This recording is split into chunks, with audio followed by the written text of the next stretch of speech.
Então vamos para a última parte, a terceira parte dessa aula 10, aonde nós então vamos falar um pouquinho sobre o processo, né, de comunicação científica, né?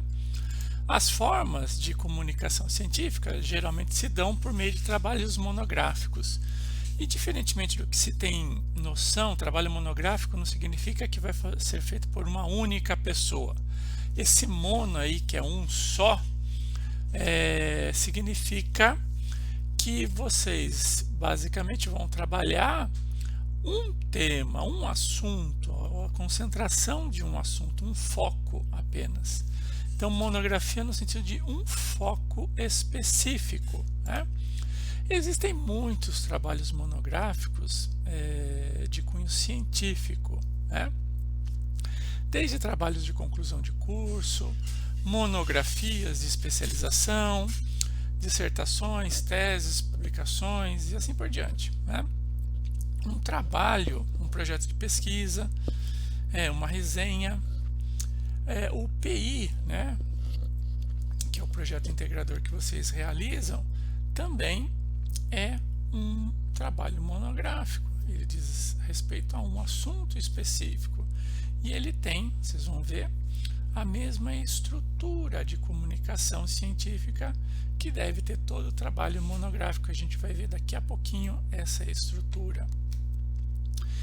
O relatório de pesquisa, então, é um documento que vai mostrar como o projeto foi executado, que dados foram coletados, como esses dados foram analisados e quais são os resultados que podem ser extraídos, né, dessa pesquisa. Então, o projeto deve ser retomado no relatório, não mais como uma proposta, mas agora sim como um relato de realização. Então, quando nós fizemos o projeto, quando a gente desenha, né, o projeto de pesquisa, nós desenhamos o futuro, como se espera que ele seja feito. Quando nós elaboramos o relatório de pesquisa, aí nós trabalhamos então a ideia de presente e passado, ou seja, como que foi feito e quais são os resultados que nós chegamos, a que resultado nós chegamos. Um relatório de pesquisa, então, é um elemento de tomada de decisão e não a decisão propriamente dita. Geralmente, na área empresarial, um relatório de pesquisa ele vai ser utilizado não para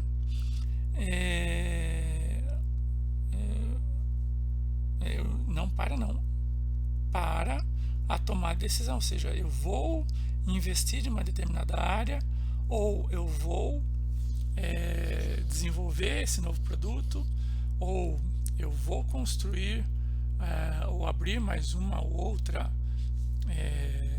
filial e assim por diante, né? Na parte mais científica, eu vou ou não desenvolver esse determinado produto ou serviço e assim por diante, né?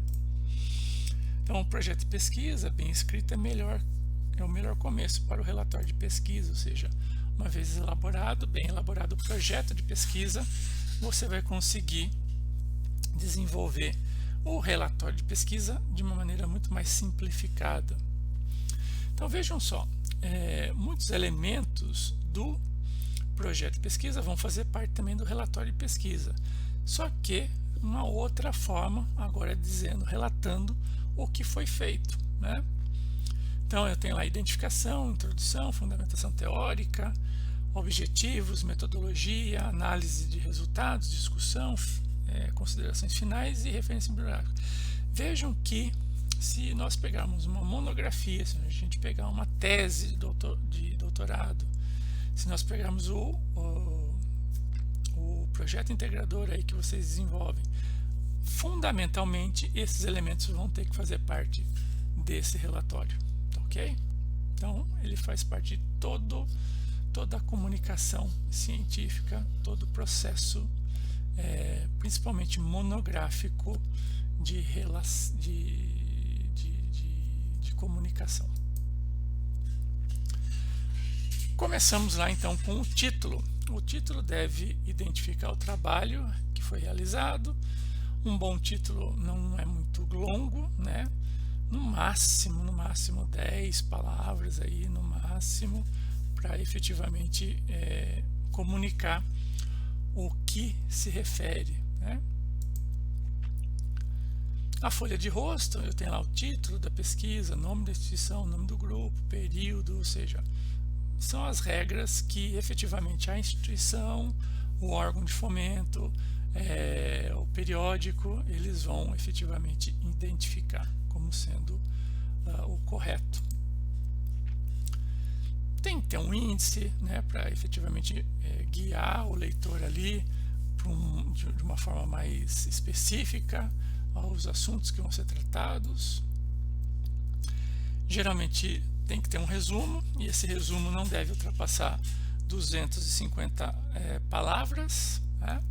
Tem que ser escrito de uma maneira bem objetiva e geralmente deve ter essas 4 partes aqui: o motivo da realização do trabalho, a metodologia utilizada, o principal resultado que você chegou, né, e a principal conclusão. Basicamente é isso que deve ter o resumo. As palavras-chave, né, eu tenho que ter algumas palavras que vão me dizer, geralmente é utilizado para indicadores de pesquisa, né, essas máquinas de pesquisa, para efetivamente diferenciar em que área o seu trabalho está. Uma palavra-chave, então, basicamente, são aqueles termos que vão destacar o seu trabalho diante dos outros e vão basicamente ordenar, classificar o seu trabalho diante de outros trabalhos. O título, o resumo e a palavra-chave vão desempenhar um papel fundamental no processo de comunicação científica. Sem eles, a maioria dos artigos nunca poderá ser lida ou mesmo encontrada por leitores interessados. Então, a construção desses 3 elementos aqui é de fundamental importância se você quiser ser encontrado, se você quiser ser lido, se você quiser que sua comunicação seja mais efetiva.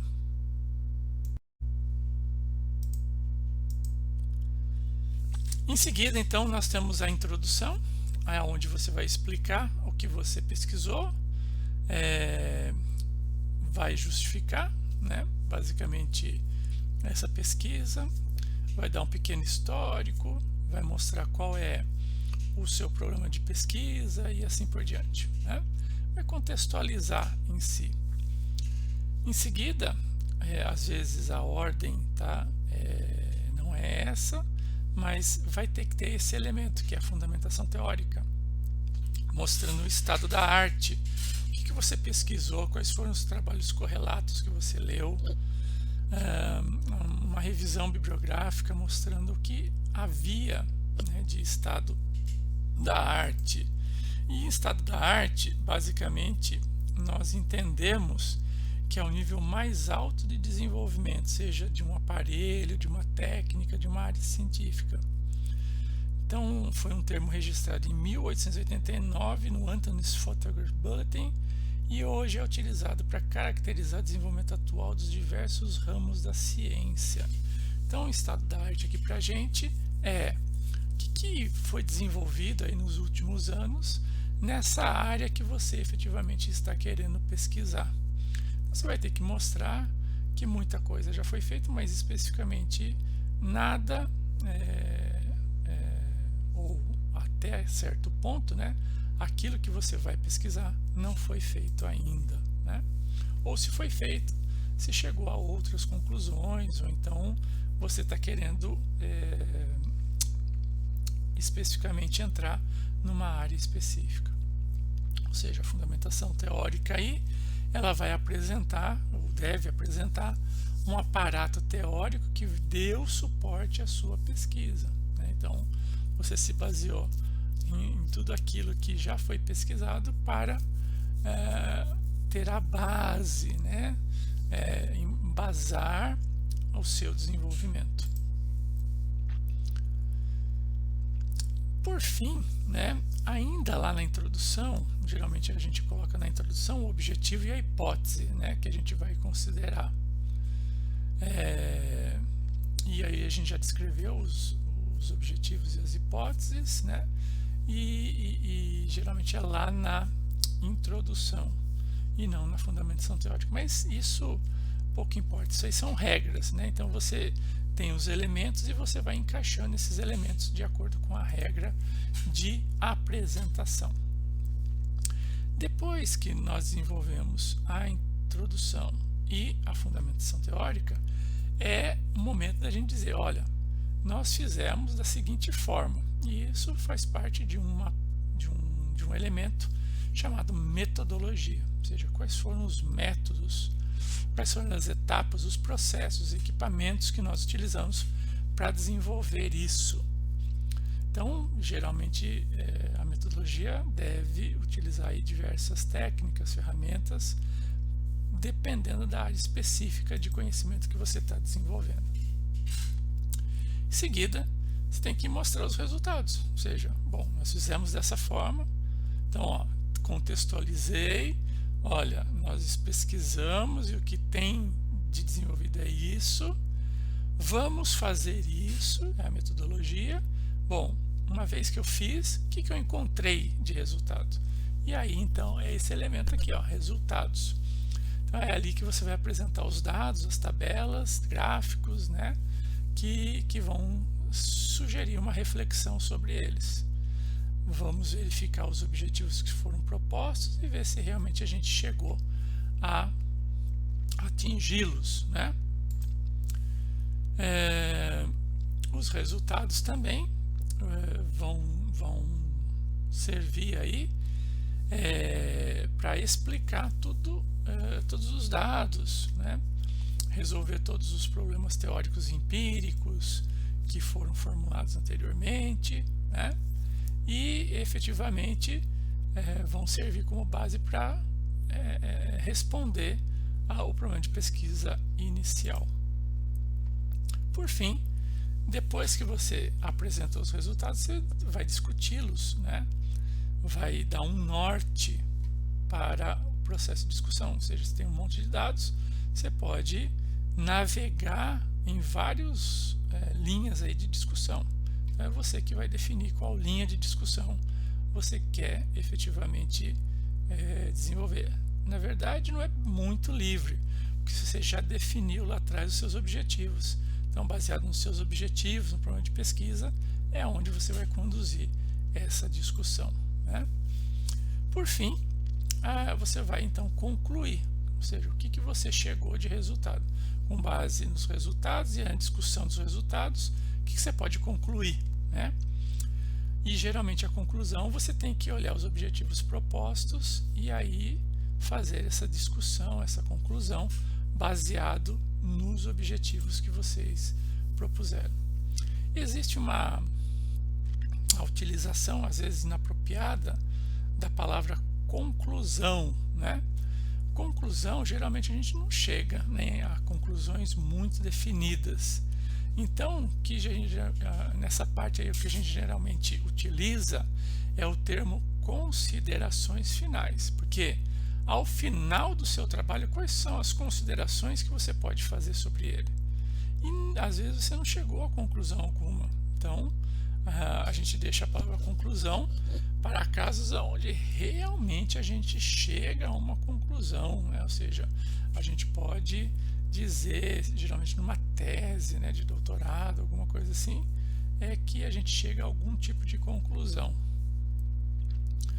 Dadas as particularidades e restrições de cada pesquisa, normalmente o que se obtém são indícios, tendências e não conclusão em si. Tá ok? E também lá no final dessa última parte é onde a gente dá a perspectiva, ou seja, o que pode vir a ser pesquisado em seguida, né? Quais são os trabalhos futuros que podem ser desenvolvidos.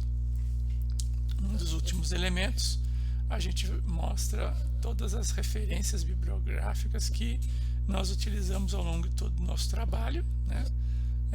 Geralmente a gente segue uma norma, a norma aqui no Brasil é a ABNT. Na próxima aula a gente vai ver um pouquinho mais sobre isso. Imagens, tabelas, né? A gente tem que usar muito isso, é fundamental que o relatório de pesquisa tenha um layout, uma estética atraente, agradável, né? Uma última parte geralmente é composta por anexos e apêndices, né? É ali que a gente vai colocar os pareceres, leis, fichas, questionários, né? Glossários, fluxograma, mapas, guias de observações, roteiros de entrevistas, tudo é ali. E aí nós vamos ter que dividir entre anexo e apêndice. E o que é o anexo e o que é apêndice? Anexo é um documento ou texto que não foi elaborado pelo autor. Então tudo aqui, uma lei, por exemplo, né? Você está utilizando no seu trabalho, quer que o leitor veja que lei é essa, mas não foi elaborado por você, então você coloca como anexo. Agora, vamos imaginar uma pesquisa que foi realizada por você, as questões, etc. Então ela vai entrar na parte de apêndice, porque ela foi feita por você, ela faz parte da sua pesquisa, do seu desenvolvimento. Então, algumas últimas dicas aqui, olha, para escrita, né, do texto, você deve então utilizar sempre uma ordem direta, os textos devem ser uniformes. Isso significa dar uma impressão ao leitor que foi escrito por uma única pessoa, né? Mesmo quando várias cabeças pensantes o fizeram. O texto deve ser coerente com os fatos apresentados, deve existir coerência com o texto e a metodologia, e as frases devem ser curtas, né? As frases devem ser curtas e os períodos devem ser simples, ou seja, menos é mais, né? A ideia de que quando você fica enchendo linguiça em um determinado parágrafo assim, você cansa o leitor, e geralmente uma leitura científica é mais direta, né? Mais rápida, mais objetiva. Ok? Basicamente era isso, né? Então nas próximas duas aulas a gente vai falar então um pouquinho mais sobre padronização dessa escrita científica, e aí nós vamos falar um pouquinho sobre as normas da ABNT. Beleza, pessoal? Valeu, muito obrigado, uma ótima semana para vocês, bons estudos, tchau!